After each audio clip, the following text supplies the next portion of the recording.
Hello दोस्तों, स्वागत है आप सभी का लर्न एंड फन पर। एंड आज का जो हमारा लेक्चर है of human health and disease, यहाँ पे हम बात करेंगे इम्यूनिटी के बारे में और उसके टाइप्स के बारे में। लास्ट लेक्चर में मैंने आप लोगों को इम्यूनिटी का बेसिक इंट्रो दे दिया था। दो तरीके की मैंने इम्यूनिटी बता दी थी, इननेट और एक्वायर्ड। एक्वायर्ड के बारे में थोड़ा ब्रीफ आइडिया दिया था कि यार एक्वायर्ड में ऐसा हो रहा है, ये हो रहा है। आज एक्वायर्ड को मैं थोड़ा डिटेल में कवर करने वाला हूँ एंड फिर एक्वायर्ड किस तरीके से काम करती है, एक्वायर्ड का काम करने का तरीका क्या है, उसके बारे में भी हम बात करेंगे। ओके, सो इननेट इम्यूनिटी एक्वायर्ड के ऊपर काम करेंगे। एक्वायर्ड में फिर हमारा दो होता है, ह्यूमरल इम्यूनिटी और सेल मेडिएटेड इम्यूनिटी। सो उसके बारे में हम लोगों को डिस्कशन करना है। ठीक है, मैं आप लोगों को एंटीबॉडीज एंड एंटीजेंस वगैरह के बारे में भी बताऊंगा, क्योंकि एक्वायर्ड इम्यूनिटी को अच्छे से समझने के लिए आप लोगों को सेल मेडिएटेड आप लोगों को एंटीजन और एंटीबॉडी के बारे में पता होना चाहिए। ठीक है जी। So overall ability of host to fight against disease causing pathogen, okay, provided by the immune system of our body, इसको हम क्या कहते हैं, इम्यूनिटी कहते हैं। अच्छा जी, सो इननेट हो गया था, जो बाय बर्थ प्रेजेंट होती है। इसके अंदर डिफरेंट टाइप ऑफ बैरियर्स होते हैं। फिजिकल बैरियर जिसमें हमारा स्किन और म्यूकस वगैरह लेयर आती है बॉडी की ऑर्गन्स की। फिर हमारा फिजियोलॉजिकल बैरियर था, जहाँ पे हमारा स्टमक का HCl, सलाइवा और आपके आंसू, आपके बेहद कीमती आंसू यहाँ पे आते हैं। फिर उसके बाद हमारा था क्या कहते हैं, सेलुलर बैरियर, जहाँ पे हम लोग WBCs के बारे में बात कर रहे थे।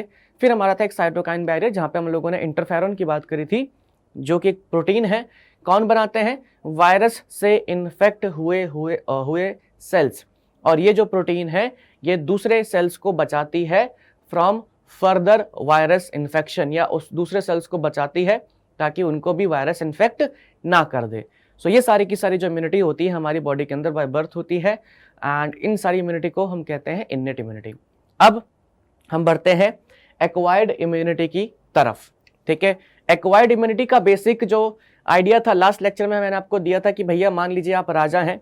ठीक है, हालांकि आपकी शक्ल और जो मतलब हरकतें हैं वो राजाओं वाली नहीं है, बट मान लीजिए कि आप राजा हैं, तो आपके राज्य पे किसी ने अटैक करा। ठीक है, आपके राज्य का सोना छीन के चला गया। आप पहली बारी में शायद उससे हार जाएंगे, आपको शायद कुछ ना पता लगे, लेकिन आप पहली बारी में ये अगर थोड़ा सा बुद्धिमान हुए तो पहली बारी में आप उसके लड़ने का तरीका सीख लेंगे, उसके बारे में अच्छे से पता कर लेंगे। जब सेम दूसरी बारी सेम राजा फिर से आपसे लड़ने आएगा तो आप उसको हरा देंगे। ठीक है, ऐसा मान सकते हैं आप। और सेम हमारी बॉडी के साथ आता है। जैसे क्या होता है क्या नहीं होता है वो कहानी बात की बात है, बट मैं क्या कहना चाह रहा हूँ उसको प्लीज एक बार समझिए। ये आपकी मतलब मान लो बॉडी है, आपकी बॉडी के अंदर फर्स्ट टाइम किसी पैथोजन की एंट्री हुई, मान लेते हैं सैल्मोनेला टाइफाई की हुई। सैल्मोनेला टाइफी जैसे हम लोगों ने पहले पढ़ा था, ये कॉज करता है टाइफाइड। ये आपकी बॉडी के अंदर एंटर करा, इसने पहली बारी में डिसीज कॉज कर दी। ठीक है, हम लोगों ने थोड़ी दवाइयां वगैरह खा ली तो उससे हम थोड़ा सेफ हो गए। बट जब ये सेकेंड टाइम हमारी बॉडी के अंदर घुसेगा तो हमारी बॉडी जो है इससे स्ट्रांगली लड़ेगी, क्योंकि हमारी बॉडी को पता है कि इसके लड़ने का तरीका क्या है। हमारी बॉडी के अंदर कुछ ऐसे सेल्स होते हैं जिनके पास ये पावर होती है कि वो उनको पता होता है कि किस तरीके से हमारा अब मतलब कह सकते हैं वो मेमोरी रख लेते हैं। ठीक है, मान लीजिए इसको ऐसे भी समझ सकते हैं कि आपके जीवन में आपकी क्रश या एक्स आपको धोखा दे के गई, तो फिर से थोड़ी ना आने दोगे। कहोगे भैया एक चांस दे देंगे, कोई बात नहीं, हमें भी तो प्यार था। एक चांस दो भी दोगे, दूसरी बारी आएगी, उस टाइम भी फिर दूसरी बारी आई, फिर से धोखा देके चली गई, तीसरी बारी चांस थोड़ी ना दोगे। इतने मूर्ख थोड़ी ना हो, तुमको पता है उस इंसान की फितरत है धोखा देना। ठीक है, उसी तरीके से हमारे बॉडी के सेल्स के अंदर होता है मेमोरी सेल्स, तो वो पैथोजन की मेमोरी रख लेते हैं। किस तरीके से वो पैथोजन या किस तरीके से वो बैक्टीरिया माइक्रो ऑर्गेनिज्म लड़ता है उसकी मेमोरी रख लेते हैं। जब दूसरी बारी फिर से आता है तो उसको बहुत ही गंदी तरह से डिस्ट्रॉय करता है, कह सकते हैं पीट करके भगा देता है। पहली बारी सैल्मोनेला टाइफी आया, ठीक है, अगर मान लो कि फर्स्ट टाइम हमारा कोई दूसरा क्या कहते हैं बैक्टीरिया आ रहा है, जैसे कि मान लेते हैं लेप्रोसी का आ रहा है, तो माइकोबैक्टीरियम आ रहा है, तो अब क्या माइकोबैक्टीरियम के टाइम पे फिर से स्ट्रॉन्ग रिस्पॉन्स जनरेट होगा? नहीं, माइकोबैक्टीरियम का ये पहली बारी है। एक लड़की ने आपको धोखा दिया, ठीक है, और वो फिर से आपकी जिंदगी में आने की कोशिश करी, यानी कि आपकी एक्स। ओके, सो आप हो सकता है कि इसको लेकर के थोड़ा प्रिकॉशियस हो कि यार आने दूं या नहीं आने दूं। ठीक है, वहीं पे अगर कोई दूसरी लड़की हो जो आपको पसंद करना स्टार्ट कर दे या आपको कोई पसंद आ जाए, तो उसके लिए आप इतना संकोच नहीं करेंगे। ठीक है, हो सकता है वो दूसरी वाली भी फिर से धोखा दे के चली जाए, बट उस टाइम पे थोड़ा आप नॉर्मल रहेंगे, चलो ठीक है कोई बात नहीं, कर लेते हैं, ठीक है। तो उसी तरीके से जब भी कोई पैथोजन हमारी बॉडी के अंदर पहली बार आता है तो हमारी बॉडी का रिस्पॉन्स इतना स्ट्रांग नहीं होता है, लेकिन वहीं पे जब कोई पैथोजन फिर से यानी कि सेकेंड टाइम आता है तो हमारी बॉडी जो है काफी स्ट्रांग रिस्पॉन्स इनिशिएट करती है। अब जो हमने बातें करी है किस तरीके से ये सब कुछ होता है बॉडी के अंदर, उसको थोड़ा डिटेल में हमें समझना पड़ेगा। तो उसी की हम शुरुआत करने जा रहे हैं। यहां पे क्या बोला गया है, देखिए, एक्वायर्ड इम्यूनिटी इज गेन्ड कब? After birth. पहली बात तो ये इसके बारे में पता होनी चाहिए कि after birth, and it is pathogen specific. Pathogen specific से क्या मतलब है, जैसे कि पहली बारी सैल्मोनेला टाइफी हमारी बॉडी में घुस रहा है तो नेक्स्ट टाइम या हमारी बॉडी के अंदर नेक्स्ट टाइम उसी के खिलाफ इम्यूनिटी है। कोई दूसरा घुसेगा तो उसके खिलाफ इम्यूनिटी नहीं है। लेकिन वहीं पे अगर हम बात करें इननेट इम्यूनिटी की तो वहां पे सलाइवा के अंदर जो लाइसोजाइम था या जो हमारी स्किन है वो ये नहीं देख रही कि सैल्मोनेला टाइफी है, माइकोबैक्टीरियम है, वो हर किसी को रोक रही है। तो इननेट इम्यूनिटी पैथोजन स्पेसिफिक नहीं था, एक्वायर्ड इम्यूनिटी पैथोजन स्पेसिफिक होता है। एक बार फिर से हम बोलेंगे, एक्वायर्ड इम्यूनिटी पैथोजन स्पेसिफिक होता है। कोई पैथोजन पहली बारी आपकी बॉडी में आ गया है तो आपको उसी से ही इम्यूनिटी मिलेगी, फिर से कोई दूसरा घुसेगा तो नहीं मिलेगी, जैसे कि मैंने यहां पे समझाया था। अब यहां पे मान लो तीसरा एक और ऐड कर देते हैं। यहां पे हमारा कौन सा कोलेरा मान लेते हैं, ठीक है, ये आपकी बॉडी के अंदर एंटर करता है तो क्या इम्यूनिटी होगी? नहीं होगी, क्योंकि पहली बारी जा रहा है। लेकिन अगर यही दूसरी बारी फिर से जाएगा बॉडी के अंदर तो आपकी बॉडी के अंदर हो सकता है इम्यूनिटी हो या आपकी बॉडी से फाइट कर ले। तो पैथोजन स्पेसिफिक होती है ये, ठीक है। सो यहां पे अब क्या बोली गई है कहानी, वो कहानी जरा समझने की कोशिश करते हैं। व्हेन आवर बॉडी, जब हमारी बॉडी एनकाउंटर करती है the pathogen for the first time, पहली बारी, ठीक है, it initiates a response called primary response. हमारी बॉडी के अंदर एक प्राइमरी रिस्पॉन्स शुरू होता है, ठीक है जी। उसकी इंटेंसिटी थोड़ी लो होती है एंड पर्सन जो होता है विल फील सिक, पर्सन जो होता है वो बीमार पड़ जाता है, ये भी आप कह सकते हैं। अब इसको थोड़ा सा मतलब देखो, मेरे लेक्चर को कभी कभी हेडफोन्स में देख लिया करो, ठीक है। पता चला तुम लेक्चर खुले हम देख रहे हो फिर बाद में बोला जाए कि अरे भैया थोड़ा घर वालों के साथ देख रहे थे, आपने क्या कर दिया, ठीक है।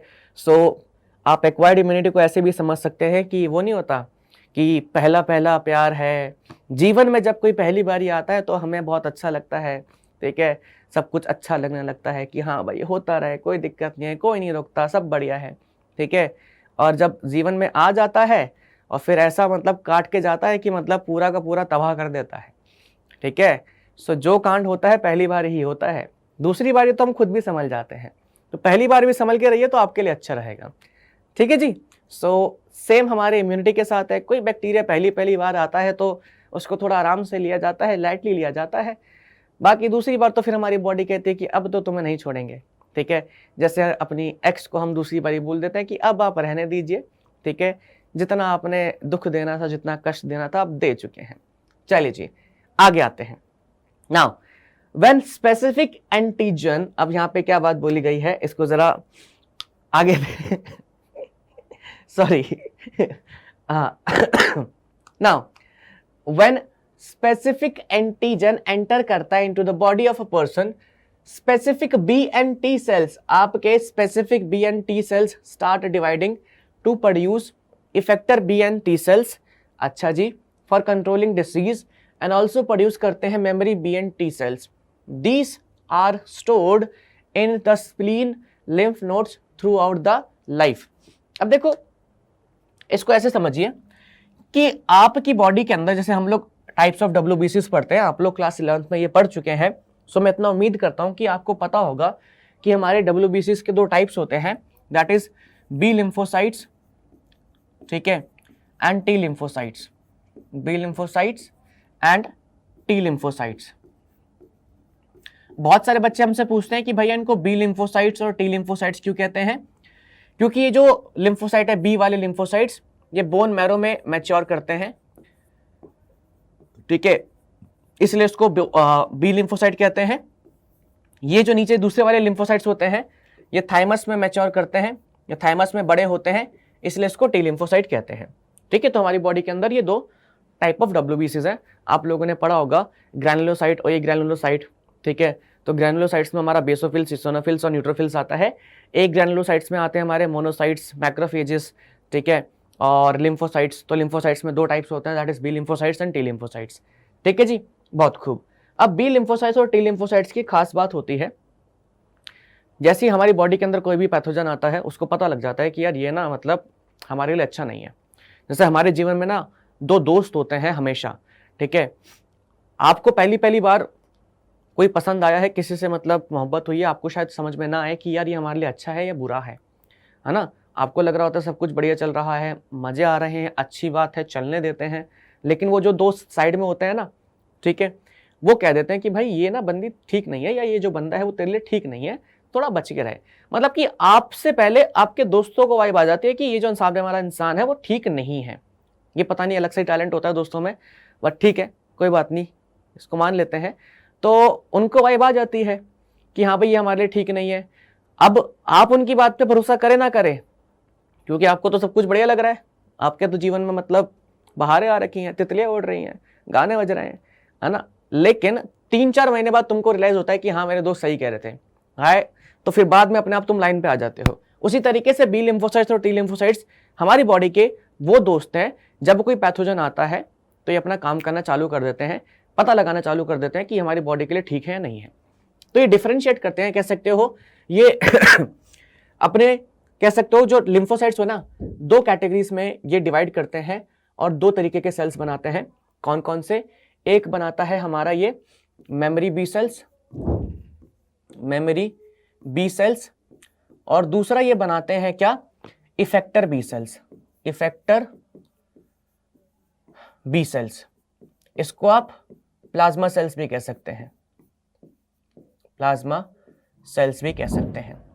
ठीक है, अच्छा सेम यहां पे क्या लिखा हुआ था, when a specific antigen enter into the body of a person, specific B and T cells start dividing to produce effector B and T cells for controlling disease and also produce करते हैं memory B and T cells। same with the हमारा T lymphocytes, ये क्या बनाता है, ये भी हमारा बनाता है memory T cells। ठीक है जी, और ये क्या बनाता है, effector T cells, effector T cells।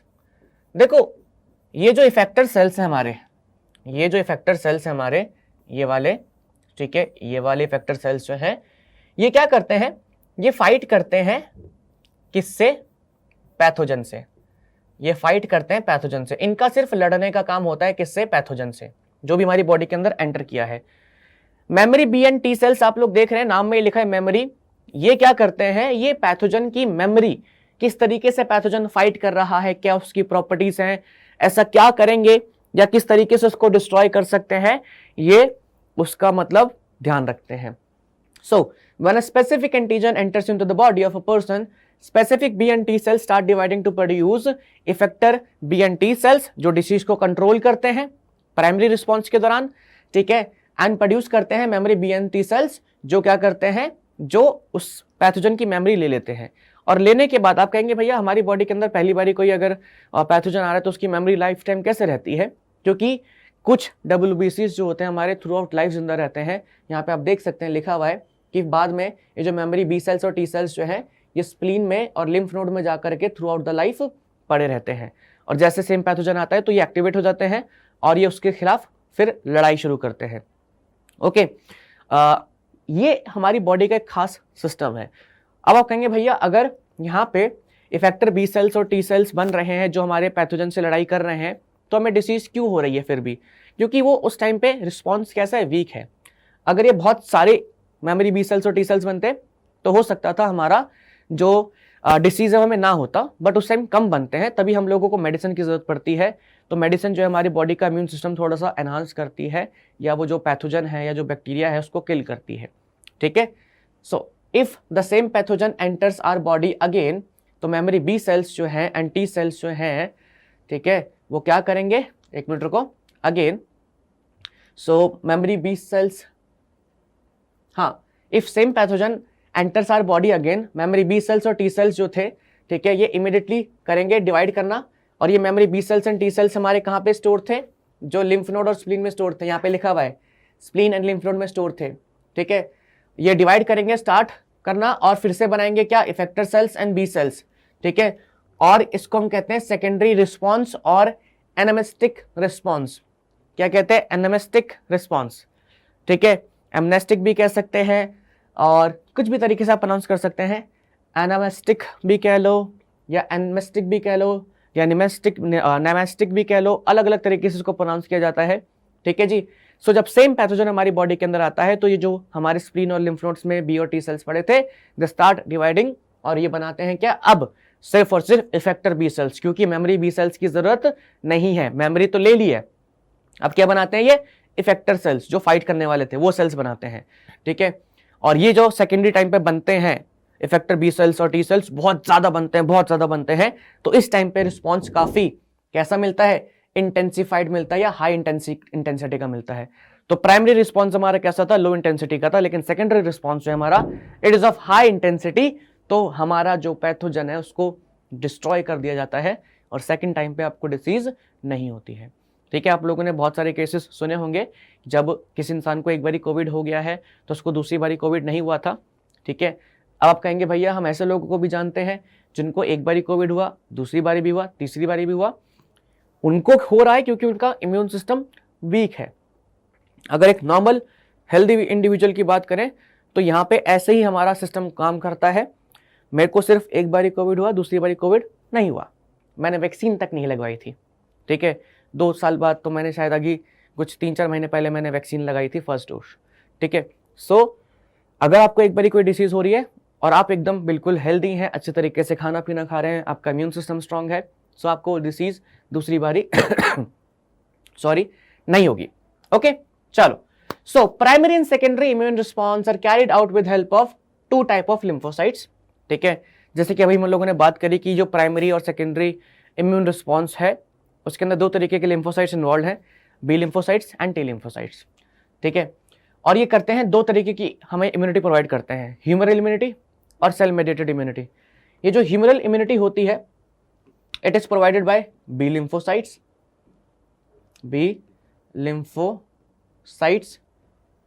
ठीक है। And this cell mediated immunity is provided bye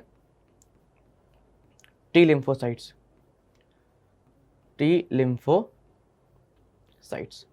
ठीक है। सो ह्यूमरल इम्यूनिटी और antibody mediated immunity AMI is provided by B lymphocytes and cell में जो टी लिम्फोसाइट्स इम्यूनिटी प्रोवाइड करते हैं उसको हम कहते हैं सेल मेडिएटेड इम्यूनिटी, और सॉरी सेल मेडिएटेड इम्यूनिटी। ये दोनों साथ साथ काम करते हैं, बट मैं पहले आप लोगों को बी लिम्फोसाइट का फंक्शन समझाऊंगा, या पहले मैं आप लोगों को ह्यूमरल इम्यूनिटी के बारे में बताऊंगा, फिर मैं आप लोगों को टी लिम्फोसाइट्स या सेल मेडिएटेड इम्यूनिटी के बारे में बताऊंगा, ठीक है। किस तरीके से फंक्शन करते हैं टी लिम्फोसाइट्स, किस तरीके से फंक्शन करते हैं बी लिम्फोसाइट्स। फिर आप ये मान के चलना कि ये सारी चीजें साथ में हो रही हैं, अलग अलग नहीं हो रही है। ये humoral as well as cell mediated immunity ये साथ में होती है, अलग अलग नहीं होती है। जब मैं बच्चों को ये वाला टॉपिक पढ़ाता हूँ तो उनको यहाँ पे प्रॉब्लम आती है, तभी मेरे को पता है कि आप लोगों को कहाँ कहाँ प्रॉब्लम आ सकती है। हमेशा सेल मेडिएटेड और ह्यूमरल इम्यूनिटी साथ साथ ही होती हैं। मैं इसको समझा अलग अलग से रहा हूं ताकि आपको पता लग जाएगा, अच्छा ठीक है बी लिम्फोसाइट्स क्या काम करते हैं, टी लिम्फोसाइट्स क्या काम करते हैं, बट ये दोनों साथ साथ काम कर रहे हैं, अलग अलग काम नहीं कर रहे, चाहे वो प्राइमरी रिस्पॉन्स हो चाहे वो सेकेंडरी रिस्पॉन्स हो, ठीक है जी। चलिए आते हैं अब हम सबसे पहले ह्यूमरल इम्यूनिटी के ऊपर। यहाँ पे क्या बात बोली गई है कि जो ह्यूमरल इम्यूनिटी होता है, ठीक है, उसके अंदर क्या हो रहा है, द बी लिम्फोसाइट्स प्रोड्यूस करते हैं an army of proteins in response to pathogen, army of proteins, ठीक है। अच्छा, as pathogen enters in the blood B lymphocytes activate हो जाते हैं, डिफरेंशिएट करते हैं किसके अंदर, प्लाज्मा सेल्स। मैंने आपको बताया था कि इफेक्टर सेल्स को ही हम प्लाज्मा सेल्स कहते हैं, दैट सिक्रीट करता है large number of antibodies in response to pathogen in our body to fight with them. Undifferentiated B lymphocytes जो होते हैं रिमेन एज मेमोरी सेल्स, ठीक है। सो देखो मैंने यहाँ पे क्या बोला था, जैसे यहाँ पे मैंने बोला था कि बी लिम्फोसाइट्स जो होते हैं वो थोड़ा सा डिफरेंशिएट करते हैं या कह सकते हैं 2 तरीके के सेल्स बनाते हैं, that is effector B cells और प्लाज्मा सेल्स और मेमोरी बी सेल्स।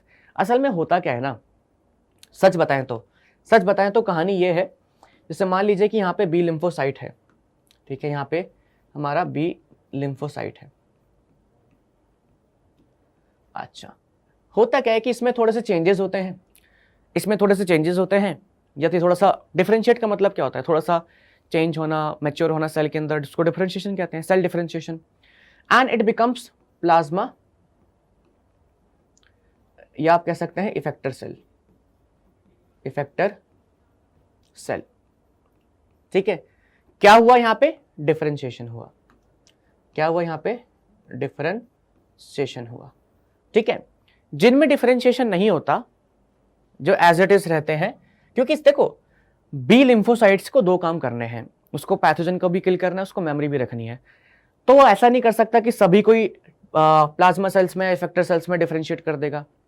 कुछ उसको बी लिम्फोसाइट्स ऐसे भी चाहिए, क्योंकि जो नॉर्मल बी लिम्फोसाइट्स होते हैं हमारे, उन्हीं को हम क्या कहते हैं, जिनमें डिफरेंशिएशन नहीं होता, उन्हीं को हम कहते हैं मेमोरी बी सेल्स, और यही रखते हैं क्या, मेमोरी ऑफ अ पैथोजन, इन्हीं के पास पैथोजन की मेमोरी होती है। तो यहाँ पे यही बात लिखी गई है, कहा गया ये B lymphocytes get activated and differentiate करते हैं इनटू किसके अंदर, प्लाज्मा सेल्स के अंदर। अब ये प्लाज्मा सेल कैसे काम करते हैं मैं बता दूंगा। ये प्लाज्मा सेल्स जो होते हैं हमारे, ये बनाते हैं एंटीबॉडी।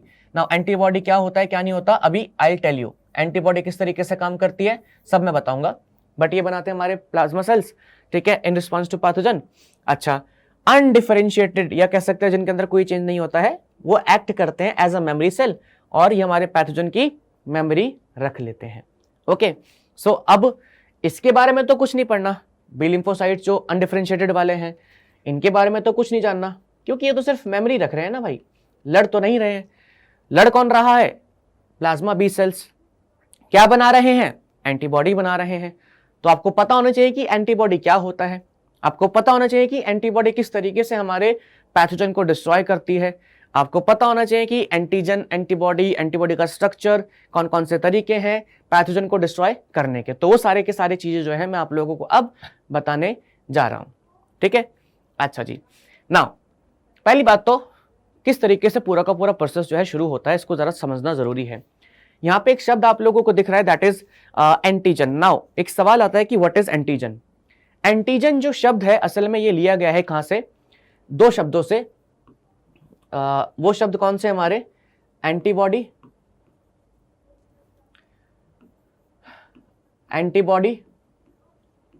ठीक है, और जनरेटिंग, एंटीबॉडी और जनरेटिंग। तो एंटीबॉडी से लिया गया है एंटी, और जनरेटिंग से लिया गया है जन, तो ये बन गया हमारा एंटीजन। ये हमारा क्या बन चुका है, एंटीजन। यानी कि एक ऐसा सब्सटेंस है, अब चाहे प्रोटीन कह लो, कार्बोहाइड्रेट कह लो, लिपिड कह लो, फैट कह लो, बैक्टीरिया का कोई भी छोटा सा पोर्शन कह लो, ये ऐसा सब्सटेंस है जो एंटीबॉडीज का प्रोडक्शन करवाएगा, जो एंटीबॉडीज का क्या करवाएगा, प्रोडक्शन करवाएगा। अब एंटीबॉडीज का प्रोडक्शन कौन करता है, एंटीबॉडीज का प्रोडक्शन करते हैं हमारे प्लाज्मा बी सेल्स या इफेक्टर बी सेल्स। तो आप इसको इनडायरेक्टली ये भी कह सकते हैं कि एंटीजन असल में हम ये भी कह सकते हैं कि ये बी सेल्स को क्या करता है, एक्टिवेट करता है, ठीक है, या बी सेल्स जो होते हैं इसी की वजह से एक्टिवेट होते हैं और अपना प्लाज्मा बी सेल्स बनाते हैं और मेमोरी बी सेल्स बनते हैं, एंड फिर उसी से एंटीबॉडीज बनती हैं। तो एंटीजन जो है ये बेसिकली एक फॉरेन सब्सटेंस है या बाहर का सब्सटेंस है, या कह सकते हैं एंटीजन हमारे लिए एक कोई भी आप कह सकते हैं हार्मफुल सब्सटेंस है, ठीक है। अब एंटीजन होता क्या है, हार्मफुल सब्सटेंस कह लो या एक फॉरेन सब्सटेंस भी कहना ठीक रहेगा, ठीक है, क्योंकि हमारी बॉडी के अंदर नहीं होता, ये बाहर से आता है, तभी तो हमारे बी लिम्फोसाइट्स एक्टिवेट होते हैं, ठीक है। So substances which when introduced in body stimulate करते हैं प्रोडक्शन ऑफ एंटीबॉडी, ठीक है, उसको हम कहते हैं क्या, एंटीजन कहते हैं। इसका शॉर्टेड फॉर्म क्या है, एंटीजन जनरेटिंग, ठीक है, शॉर्टेड फॉर्म है किसका, एंटीजन जनरेटिंग का, मैंने आपको बता दिया है। ये जो एंटीजन्स होते हैं किसके बने होते हैं, प्रोटीन्स के बने होते हैं, पॉलीसैकेराइड्स के बने होते हैं, ठीक है, and they are present on bacterial cell wall या वायरल कोट एक मिनट, हाँ जी, so viral coat and all, ठीक है। सो बेसिकली देखो इसको ऐसे समझ लो कि एंटीजन इज नथिंग बट एक ऐसी चीज है, या आप एक बैक्टीरिया को भी एंटीजन बोल सकते हैं। क्यों? क्योंकि अगर आपकी बॉडी के अंदर बैक्टीरिया गया तो वो एंटीबॉडी प्रोडक्शन करवाएगा। कोई भी एक ऐसी चीज या कोई भी ऐसा सब्सटेंस, लिविंग को छोड़ो, बैक्टीरिया वायरस को छोड़ो, कुछ कुछ लोग ऐसे होते हैं जिनकी बॉडी के अंदर अगर पोलन ग्रेन चले जाए, डस्ट चले जाए, तो उनकी बॉडी के अंदर एलर्जी हो जाती है।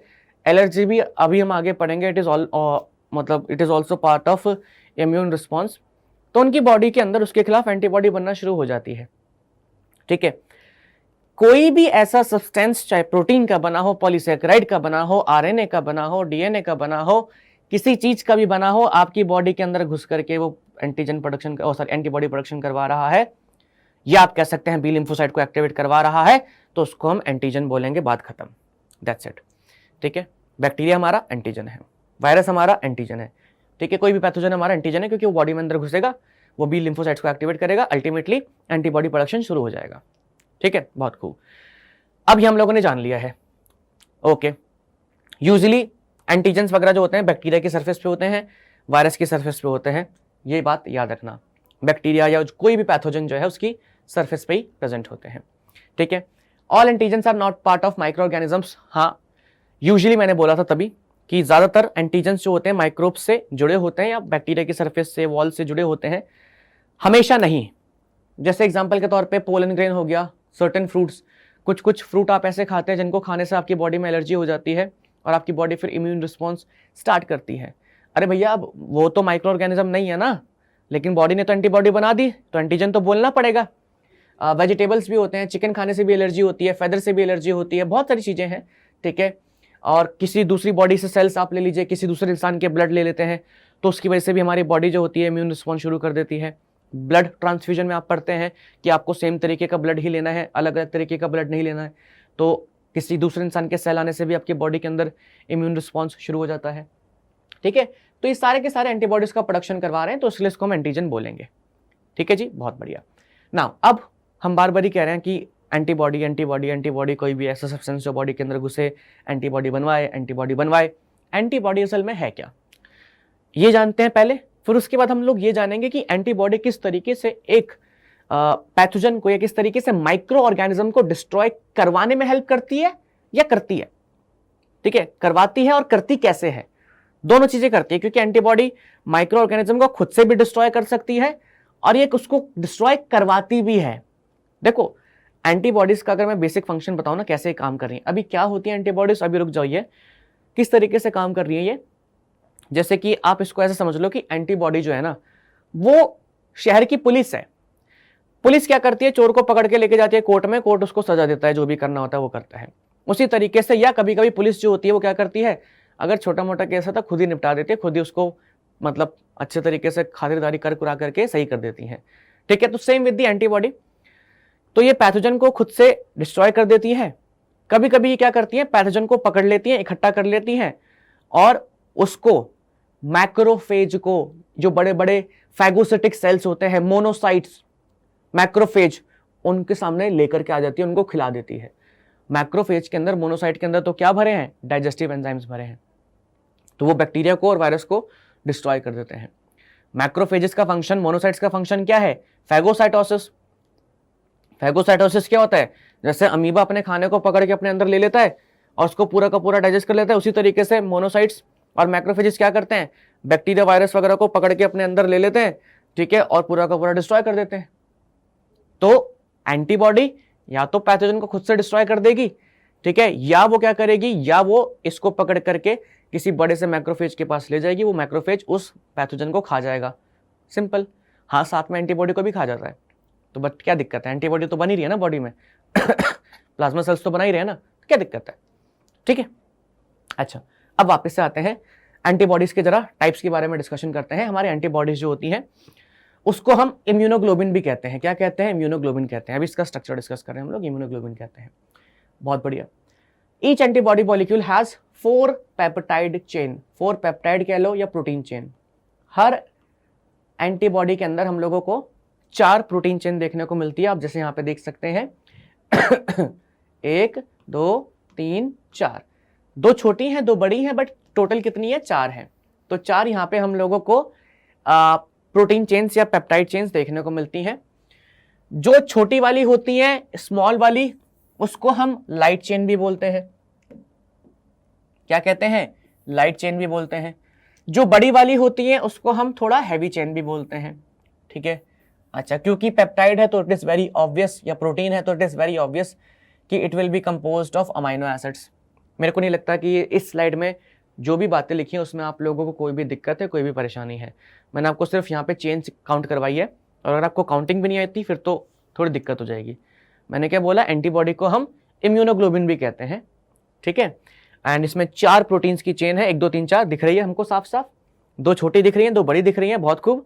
बाकी अभी किसी दूसरे चीज पे फोकस मत करना, ठीक है? जो बोल रहा हूँ बस उसके ऊपर फोकस करना है।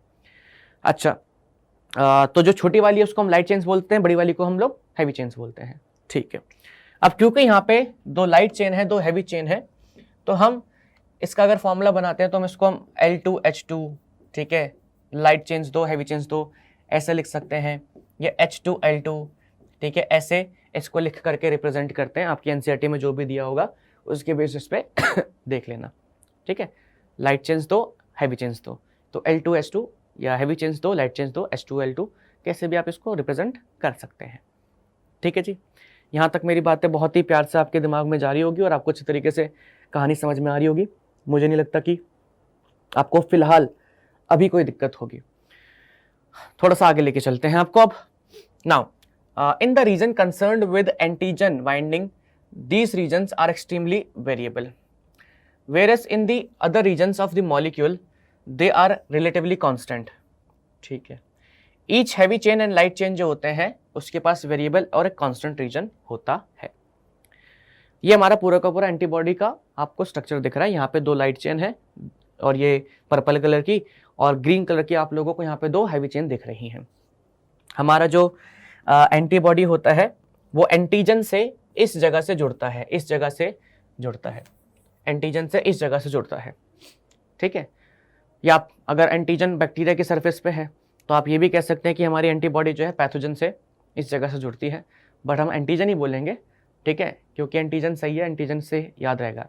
एंटीजन हमारे नॉर्मल वाले भी, ठीक है, जो माइक्रो ऑर्गेनिज्म के ऊपर प्रेजेंट नहीं होते वो वाले भी, या अगर प्रेजेंट है तो जाहिर सी बात है ना। देखो यार, अगर कोई एंटीजन माइक्रो ऑर्गेनिज्म से अटैच्ड है, बैक्टीरिया से, वायरस से अटैच्ड है, तो जा करके उससे जुड़ेंगे, अल्टीमेटली पूरे के पूरे जो माइक्रोब उसको सराउंड कर लेंगे, है ना। तो इस रीजन से हमारा जो एंटीबॉडी होता है वो एंटीजन से अटैच करता है। इस पोर्शन को हम कहते हैं एंटीजन बाइंडिंग साइट। इसको हम क्या कहते हैं? Antigen binding site. Okay, antigen binding site. ठीक है जी, बहुत बढ़िया। अच्छा, इसको हम एंटीजन बाइंडिंग साइट कह रहे हैं। अब इसको ऐसे मान के चलिए कि दुनिया में पता नहीं कितने डिफरेंट टाइप ऑफ एंटीजन्स होंगे, तो ये जो एंटीजन बाइंडिंग साइट होती है इसका शेप थोड़ा सा वेरिएबल सा होता है, अलग सा शेप होता है। क्योंकि यार जाहिर सी बात है कि यार इतने सारे मतलब एंटीजन हैं, हर बैक्टीरिया के अंदर हो सकता है अलग अलग तरीके का एंटीजन हो, तो फिर ये जो हमारी एंटीबॉडी है इसका ये जो एंटीजन बाइंडिंग साइट है वो क्यों सेम रहे? तो ये जो रीजन होता है एंटीजन बाइंडिंग रीजन जो होता है, उसकी जो शेप होती है उसकी शेप थोड़ी सी अलग अलग रहती है, हर मतलब अलग अलग एंटीबॉडीज में अलग अलग तरीके से रहती है। ठीक है, तो इस रीजन को हम कहते हैं क्या? Variable reason. जैसे कि अगर यहाँ पे देखेंगे, इसको मैं जूम कर दूं जरा, ठीक है, 1 मिनट रुकिए। ठीक है, सो अगर आप यहाँ पे इसको देखते हैं ध्यान से, ये देखो एंटीजन बाइंडिंग फ्रेगमेंट ऊपर लिखा हुआ है। अभी ऊपर से इस तरीके का एंटीजन आ रहा है तो उस एंटीजन बाइंडिंग फ्रेगमेंट की शेप कुछ इस तरीके की है। मान लो ऊपर से ऐसा एंटीजन आता, इस शेप का एंटीजन आता, तो उसकी शेप अलग होती।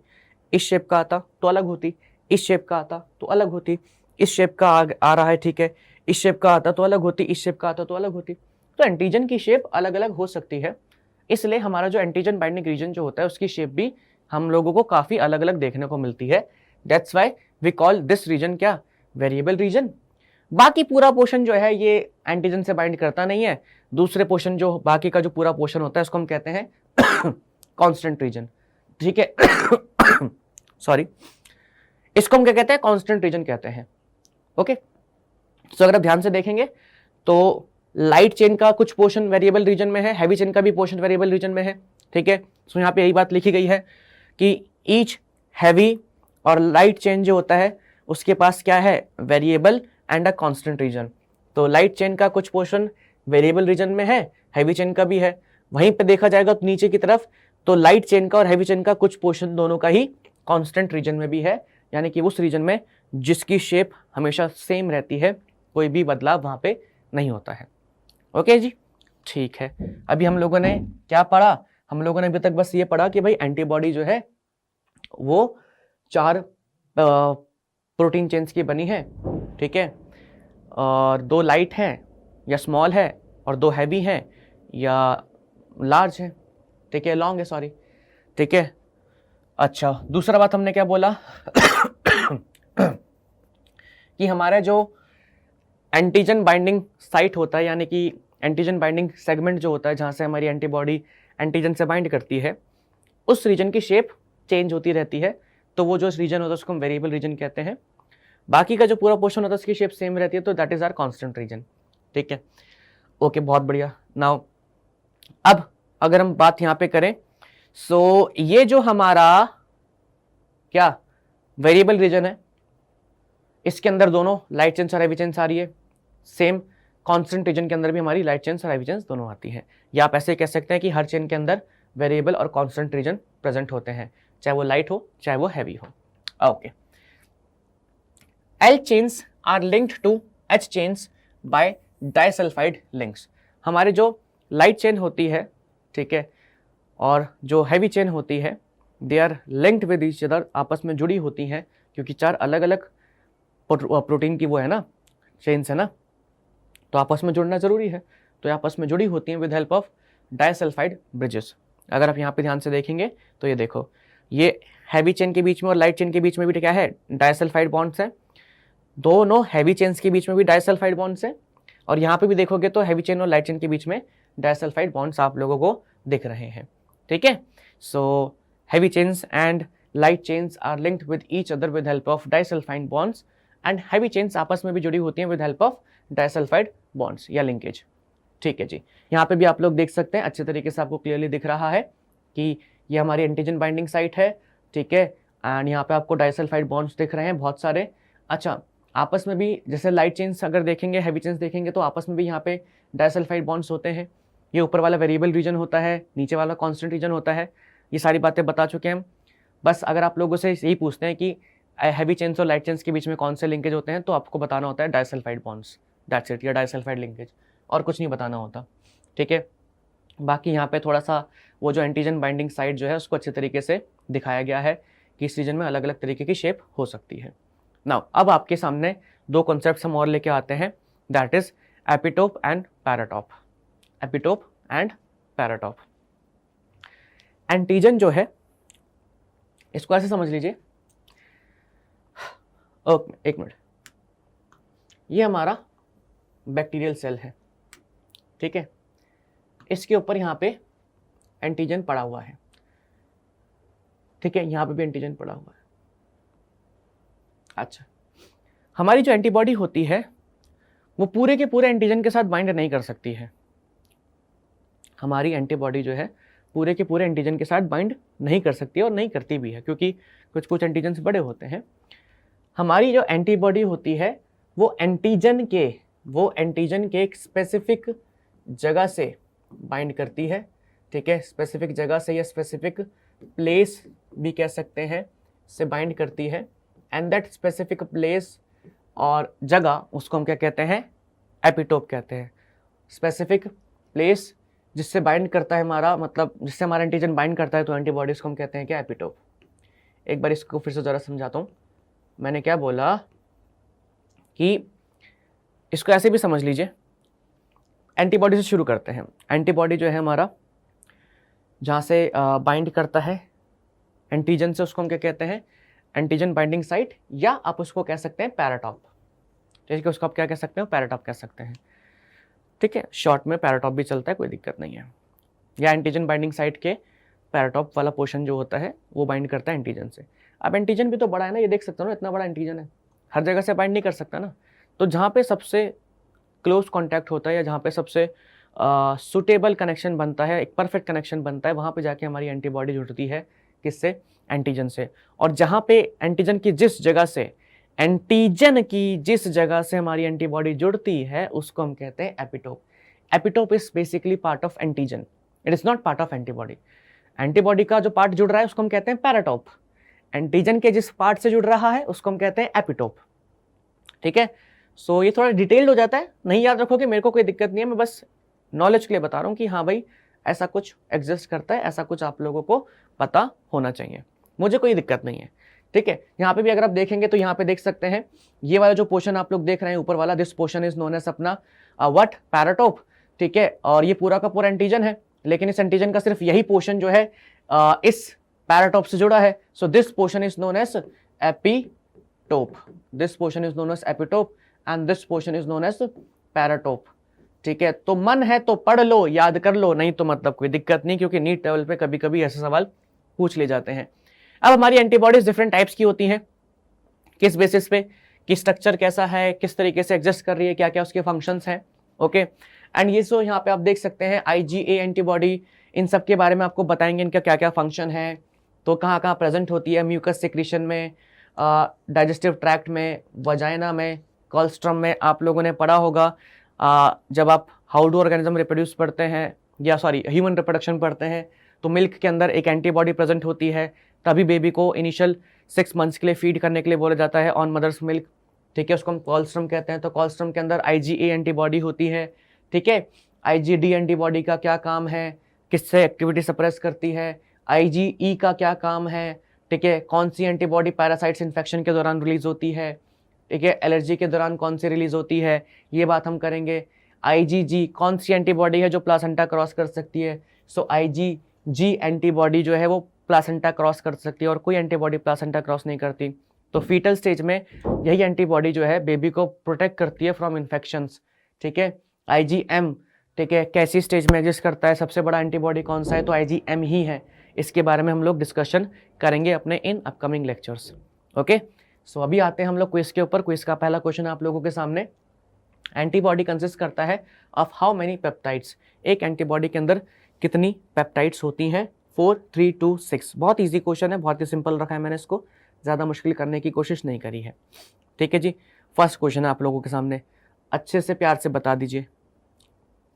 नेक्स्ट क्वेश्चन जो है बच्चा जी, वो यहाँ पे क्या पूछा गया है, dash is only antibody date can cross placenta. अभी जस्ट तभी मैंने जानबूझ के रिवीजन करवाया कि हाँ ये ऐसे ऐसे करके मैंने बताया था कि कोलोस्ट्रम में कौन सी होती है, IgA होता है। एक एंटीबॉडी जो है जो प्लासेंटा क्रॉस कर देती है वो कौन सी थी, IG, हाँ सेम, कौन सी, IgG। ठीक है, तो इस क्वेश्चन का आंसर हमारा हो जाएगा ऑप्शन नंबर बी, IgG। और जो हमारा फर्स्ट वाला क्वेश्चन था, सो एंटीबॉडी कितनी पेप्टाइड की बनी होती है, 4 की बनी होती है, 2 लाइट और we can say small, 2 heavy और we can say long chains की।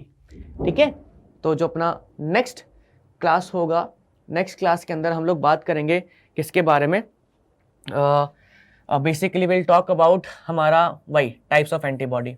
ठीक है, तो टाइप्स ऑफ एंटीबॉडी ही हम लोग डिस्कस करेंगे।